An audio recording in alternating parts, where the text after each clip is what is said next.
And here we go. I have my fizzy drink. And I don't know, it's 8:30 at night over where I am. And I just feel like we just could do a short little thing on the inverse Pythagorean theorem. Okay, so this is going to be quick and dirty.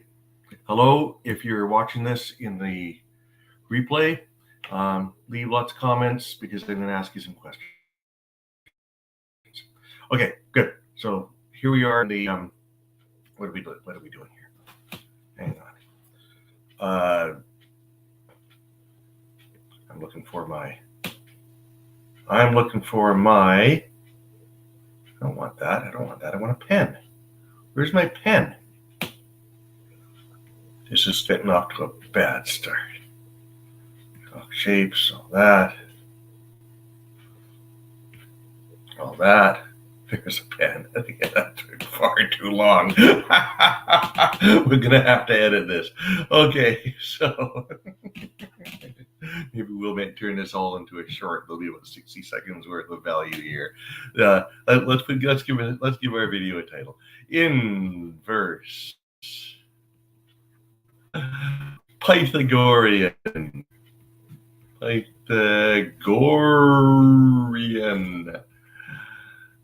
Theorem. What is that? Well, you know what? And if you saw the video thumbnail, you saw that I did this really. That's pretty awful. Okay. Undo. Okay. There's my triangle. Okay. And you know I'm up to no good when I draw my right triangle lying on the hypotenuse like that. I'm going to label the angles. Angle A, angle B, and that's just the right angle. See, I'm just not good at putting the C that you're so used to seeing. And the other thing to do is I'm going to invoke what I like to call, and it's not that this is my thing, this is a common thing, but I like to call it the geometer's prerogative, which means I set the scale of this geometric figure by deciding which length is going to be 1. And this longest length from point A to point B, literally, is my unit length. Okay, next. This angle is A, so I'm going to call this little end, that side little a, and this angle is B, so I'm going to call, because that angle is B, I'm going to call this side little b, the opposing angle, and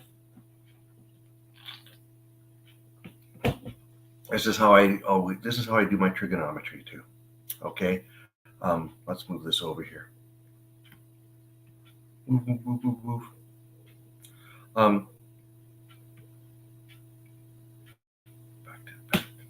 Back to you. Are you there? Yeah. Okay. So because the hypotenuse is 1, the sine of A is the same as the side length A. And the sine of angle B is the same as the side length B right here. Okay. Beautiful. That's the ratios are something we're interested in. Okay, and now make a note that A and B are less than 1. Okay, that's important. Now I'm going to drop a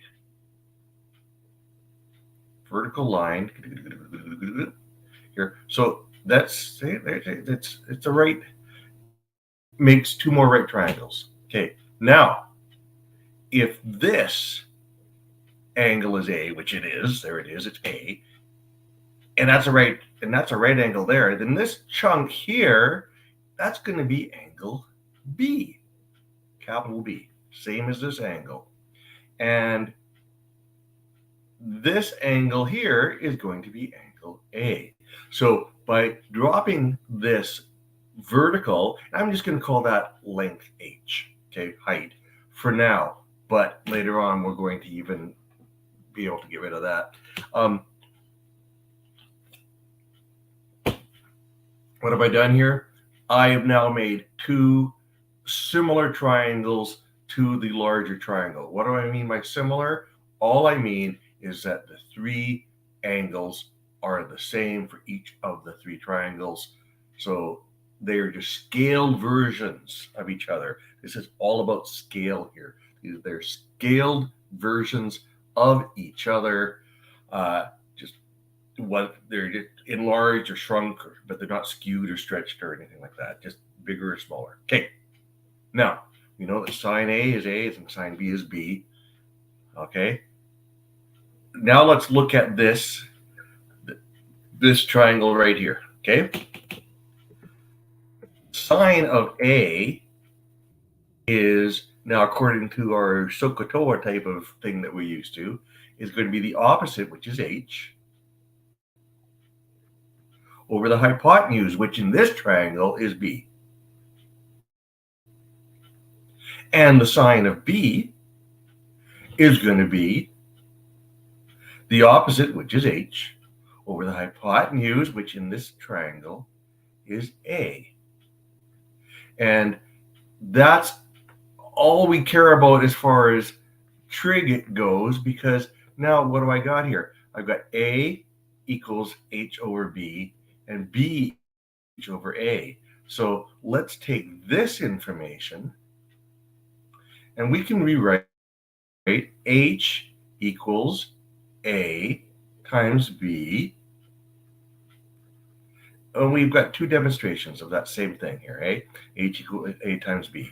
So that's why I said the H here is just temporary.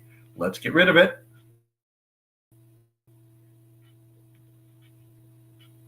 And let's get rid of these little circles and all that. And I guess I'll keep the H here. And I'll write it as H equals A times B. Okay. Now, what are we going to call this side here? Let's call it X. I'm going to call X from here to here, this space X. And so this space from here to here, well, that's going to be 1 minus X, isn't it? Okay. Again, we want as few variables as possible. I mean, we could narrow them all down to A's if we wanted to, but I don't think we're going to need to go that far. Let's hang on.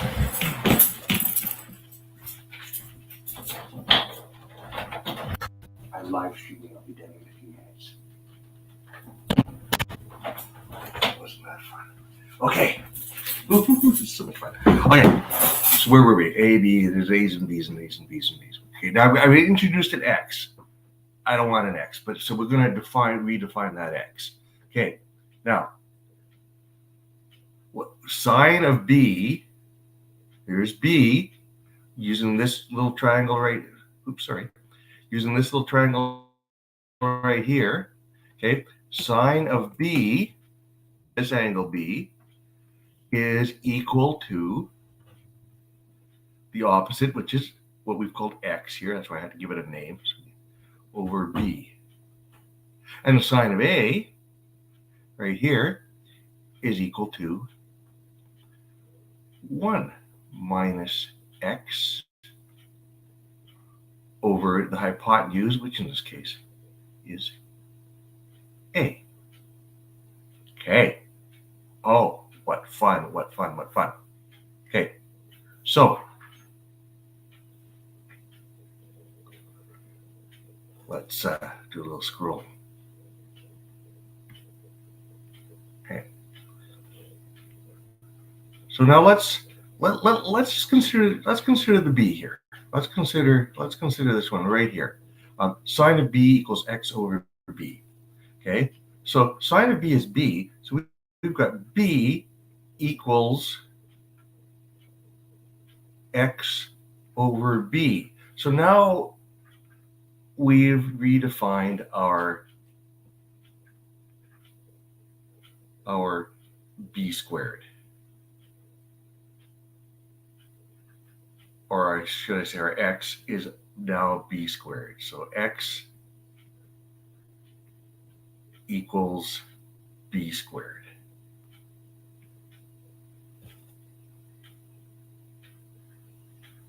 Okay, and so what do we got here? We've got 1 minus b squared. Okay, but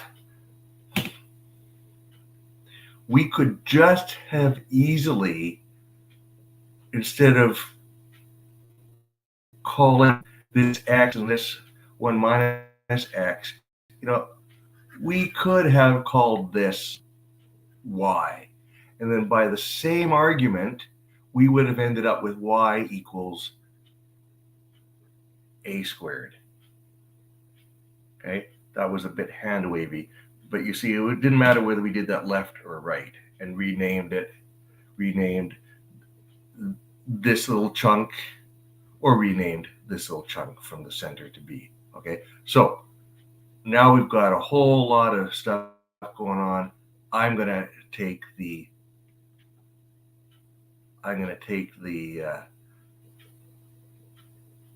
eraser to most of this.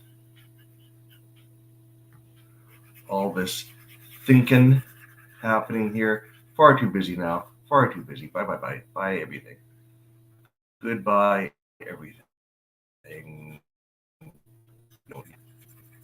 This is very satisfying doing all of this here. Okay, so there you go. So now what do we have? We've got this hypotenuse has now been rendered as 1. We know that it's 1, that we set that scale. It equals a squared plus b squared. Now, this is a lot closer to our Pythagorean theorem than it might look, okay? Because if a squared, there's a few different ways of looking at this, and I'm just going to touch on this briefly. If a squared represents the area of a square along this, and b squared represents an area alongside of this 1 here has to be actually an area, okay? We could also think of in terms of units. That you could hash it all out by changing this to a c, and then doing everything in terms of c. You'd have to multiply all of the. You'd have to multiply a by c and b by c, and then you'd end up with a c squared here. That's something for you to work out on your own, but that justifies the little square going right here. So this is really, you got the Pythagorean theorem implicit in this, okay? But that's not what I want to do, because I want to do the inverse Pythagorean theorem, because that's the new thing. Okay, here's a question. What's 1 over a squared plus 1 over b squared? What expression? What's another way of writing that expression? And what are we going to do? Well, we're going to have to find a common denominator. Slide this over, slide over. We're just in doing algebra now. Find out what our common denominator can be. It's going to be a squared, b squared. Okay. A squared, b squared. So to get a squared, b squared out of our first rational expression, we've got to multiply the top and the bottom by b squared. We're going to have b squared. And likewise over here, we're going to have a squared. Fair enough. And what does that give us? That gives us, I'm going to just, for convenience, reverse these. A squared plus b squared all over a squared, b squared. But remember, that's 1. So that equals 1 over a squared b squared. Okay. Or 1 over a b all squared. But remember, we called what is ab all squared? That was what we had previously called the height of this triangle. So I'm going to put the h back in now. The height of this triangle. So if you've got a triangle, a right triangle with a height of h, and the sides of the legs are a and b, you don't even have to care about what the hypotenuse is. Your final product is this.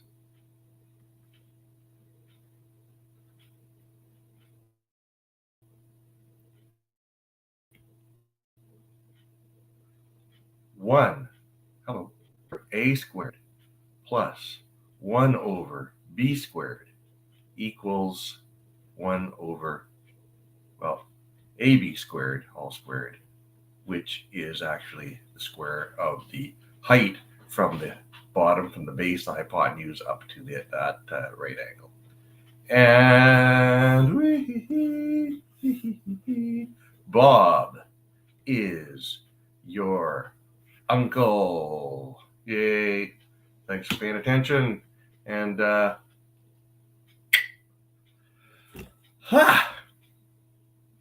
video. See you later. Bye.